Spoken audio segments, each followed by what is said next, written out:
सुप्रभात प्यारे बच्चों। हिंदी ई शिक्षण कार्यक्रम की इस कड़ी में आज हम पाठ्य पुस्तक कोकिला के पाठ 6 नमक की मिठास कहानी का अध्ययन करेंगे। बच्चों, इस कहानी में बताया गया है कि अहंकार व्यक्ति का सबसे बड़ा शत्रु होता है। अहंकारी व्यक्ति हमेशा अपनी प्रशंसा सुनना चाहता है। यदि उसकी प्रशंसा में कहीं कोई कमी रह जाए तो वह क्रोधित हो जाता है और अपने क्रोध में अपनी संतान तक से बदला लेने के लिए तैयार हो जाता है। फिर यही अहंकार व्यक्ति के पतन का कारण बनता है। आइए इस कहानी में पढ़ते हैं कि कैसे एक अहंकारी राजा को अंत में लज्जित होना पड़ा। एक समय की बात है, एक राजा था। राजा बहुत घमंडी था। वह हमेशा अपने आकर्षक व्यक्तित्व, अपनी बुद्धि, अपनी सफलता और एक बड़ा शासक होने की बातें करता था और चाहता था कि आसपास के लोग भी उसकी तारीफों के पुल बांधते रहें। राजा को वही लोग पसंद थे जो हमेशा उसकी तारीफ करते और राजा हमेशा मुंह लगे लोगों की संगत में ही दिखाई देता। मुंह लगे का अर्थ होता है चापलूस। राजा की 3 लड़कियां थीं। एक दिन उसने अपने प्रति उन तीनों के प्रेम की परीक्षा लेनी चाहिए, इसलिए उसने उन्हें अपने पास बुलाया। राजा ने अपनी बेटियों से कहा कि लोग मुझे बहुत बड़ा राजा कहते हैं, वे मुझे बहुत प्यार करते हैं और मेरे लिए अपनी जान तक देने को तैयार हैं। लेकिन मैं यह जानना चाहता हूँ कि मेरी अपनी बेटियाँ मेरे बारे में क्या राय रखती हैं। अब तुम मुझे बताओ कि तुम मुझे कितना और किस तरह का प्यार करती हो। तो राजा ने सबसे पहले अपनी बड़ी बेटी से पूछा। तो बड़ी बेटी ने जवाब दिया कि पिताजी, मैं आपको बहुत प्यार करती हूँ। मेरा प्यार आकाश की तरह अनंत और सोने की तरह शुद्ध है। अपनी प्रशंसा सुनकर राजा बहुत खुश हुआ। अब उसने अपनी दूसरी बेटी से पूछा। तो दूसरी बेटी ने जवाब दिया कि पिताजी, मैं आपको बहुत प्यार करती हूँ। आपके लिए मेरा प्यार समुद्र की तरह असीम और ज्वारातों की तरह मूल्यवान है। इसके बाद राजा ने अपनी छोटी बेटी से पूछा कि तुम मुझे कितना प्यार करती हो। राजा की छोटी बेटी लज्जालू थी। लज्जालू अर्थात शर्मीली।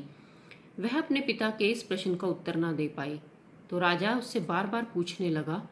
वह चाहता था कि उसकी छोटी बेटी उसकी प्रशंसा में कुछ अधिक अच्छा कहे।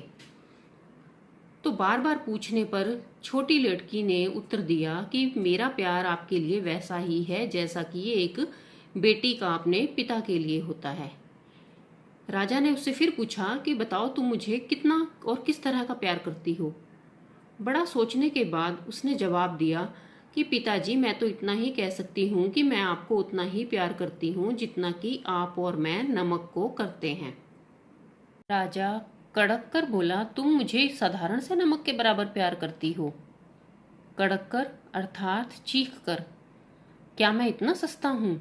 तुम तत्काल अपने शब्द वापस लो, नहीं तो तुम्हारे लिए अच्छा नहीं होगा। तत्काल अर्थात अभी, इसी समय। राजा क्रोध से लाल पीला हो गया और कहा, मुझे इस तरह अपमानित करने का फल तुम भुगतोगी। राजा ने उसी दिन से अपनी छोटी लड़की से संबंध तोड़ लिए। समय गुजरता गया।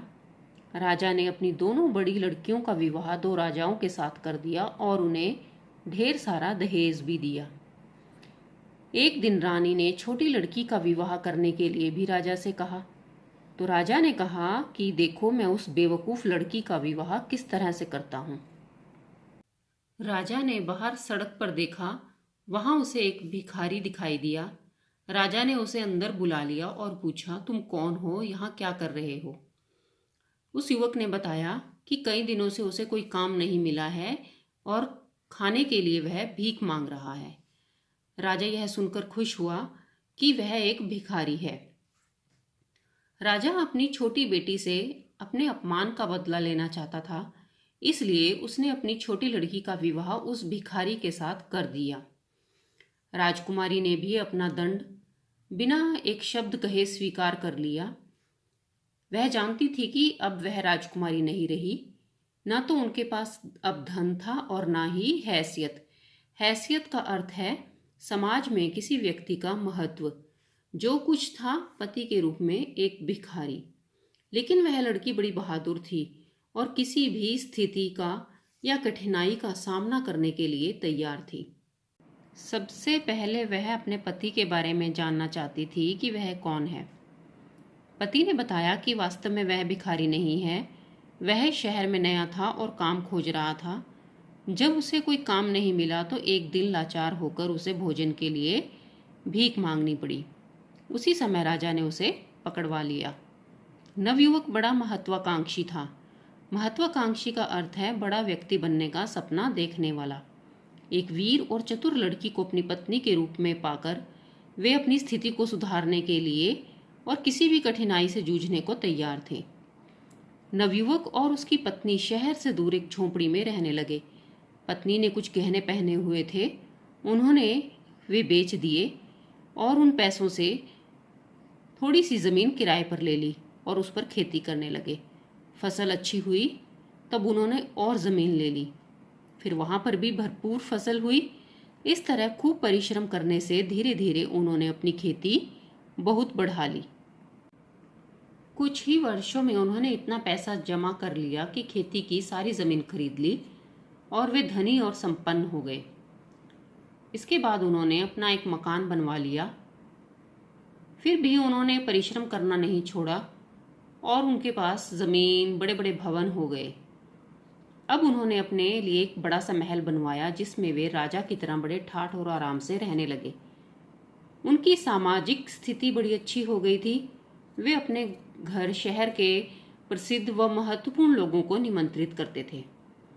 एक दिन उन्होंने राजकुमारी के पिता राजा को भी अपने यहाँ खाने पर निमंत्रित किया। राजा ने निमंत्रण स्वीकार कर लिया, लेकिन उसे इस बात का पता नहीं था कि वह अपनी छोटी लड़की के यहाँ खाने पर जा रहा है। भोज बहुत शानदार था। सभी अतिथि इस आयोजन से बहुत प्रभावित हुए। वे अपने अतिथियों की देखभाल बड़ी शिष्टता और सुंदर ढंग से कर रहे थे। अपने पिता के नजदीक पहुंचते ही राजकुमारी ने अपना घूंघट नीचे कर दिया और उन्हें भोजन के लिए बैठने का आग्रह किया। राजा भोजन करने के लिए बैठ गया। सोने के कटोरों में तरह तरह की चीजें उसके सामने रख दी गई।